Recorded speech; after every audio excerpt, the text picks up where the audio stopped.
আল্লাহ যখন যা করে বান্দার ভালোর জন্য করে। হয়তো প্রথমের দিকে আমরা সেটা বুঝতে পারি না, কিন্তু সময়ের পরিক্রমায় যখন বাস্তবতা নিয়ে সামনে আসে, দিন শেষে আমরা বলতে বাধ্য হই আসলেই ওই দিন ওই ঘটনাটা হওয়াতে ভালোই হয়েছে। আল্লাহ কখনো বান্দার ক্ষতি চাই না। আল্লাহ যদি ক্ষতি চাইতেন সকালের নামাজ না পড়ার কারণে কান্না করে দিতে পারতেন। যদি আল্লাহ ক্ষতি চাইতেন দুপুরে নামাজ না পড়ার কারণে ল্যাংড়া করে দিতে পারতেন। আল্লাহ সেটা চান না। আল্লাহ চাই বান্দার সব সময় ভালো। আর মা তো দেখেন জন্ম দেওয়ার কারণে সন্তানের তো অপরাধ করার পরও মা সন্তানের প্রতি কতই ভালোবাসা, কতই মায়া। বাবার কাছ থেকে সন্তানের পিঠকে বাঁচাই ফেলছে, এরকম হাজারো মা আছে ওই মায়ের জন্য। কিন্তু আল্লাহ পাক রব্বুল আলামিন বান্দার উপর কতটুক ভালোবাসে দিয়েছেন সেটা আমরা বান্দারা বুঝতে পারি নাই বলে শয়তানের ফাঁদে বারবার পা দিয়ে আটকাই যাচ্ছি। মনে রাখবেন, মনের মধ্যে কথাটা বসাই ফেলবেন, আল্লাহ যখন যা করে বান্দার ভালোর জন্যই করে। একদিন না একদিন সেই ভালোটা আপনার বিবেকে এবং মনে প্রমাণ হয়ে সামনে চলে আসবে। আমি বুঝাতে চাচ্ছি আমাদের সাথে সবচেয়ে কানেকশন কার বেশি ভালো থাকতে হবে, বান্দা হিসেবে আল্লাহর, উম্মত হিসেবে নবী রাহমাতুল লিল আলামিনের। এখানের ভিতর যে কেউ চাইলে জীবন সাজাই ফেলতে পারবে। আমি বলছি যে কেউ, anybody, you can do it, not impossible.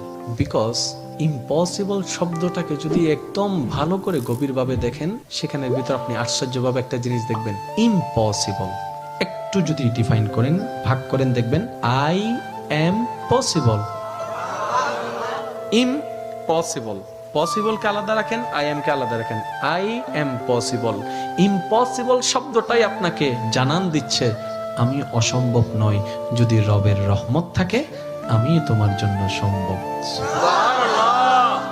বিদেশে যাওয়ার আগে আপনার এলাকায় দেখেন টিকিট চলে আসছে, ভিসা চলে আসছে, টিকিটের টাকা নেই। অনেক ছিল, কেমনে কেমনে টাকার ব্যবস্থা হয়েছে, সে বিদেশ চলে গিয়েছে। এখানে অনেক ব্যবসায়ী আছে, ব্যবসা শুরু করার সময় সেই পরিমাণ টাকা ছিল না, কেমনে কেমনে ব্যবসা শুরু হয়েছে। এটা কেমনে কেমনে, রব বলে এটা কেমনে কেমনে নয়, একটু আমার দিকে তাকা, এমনে এমনে এমনে এমনে এমনে এমনে। তাহলে আপনার কাছে যদি আপনার রব থাকে, আপনার টেনশন কি? আপনার দুই নাম্বারই করার তো কোনো দরকার। এই রমজানকে সামনে রেখে অনেকে দ্রব্যমূল্যের দাম বাড়ানোর জন্য কত চালাকি করছে, গুদামজাত করছে। আমি তাদের উদ্দেশ্যে শ্রদ্ধার সাথে একটা কথা বলবো, ভাইয়া জীবনে হয়তো অনেক করেছেন, আপনি এই কারণেই করছেন 2টা টাকা 5টা টাকা লাভ বেশি হবে। তো এই সেক্টরে না হয় আপনার 10,000 টাকা 10 কোটি টাকা লাভ হলো, অন্য সেক্টরে যদি 20,000 কোটি টাকা খরচ হয়ে যায় তখন কি করবেন? কারণ জগতের মানুষ সবাই জানে যে অন্যের জন্য গর্ত করে সে গর্তে সে নিজেই পতিত হয়। এই কথা নিয়ে কারো কোনো দ্বিমত নেই।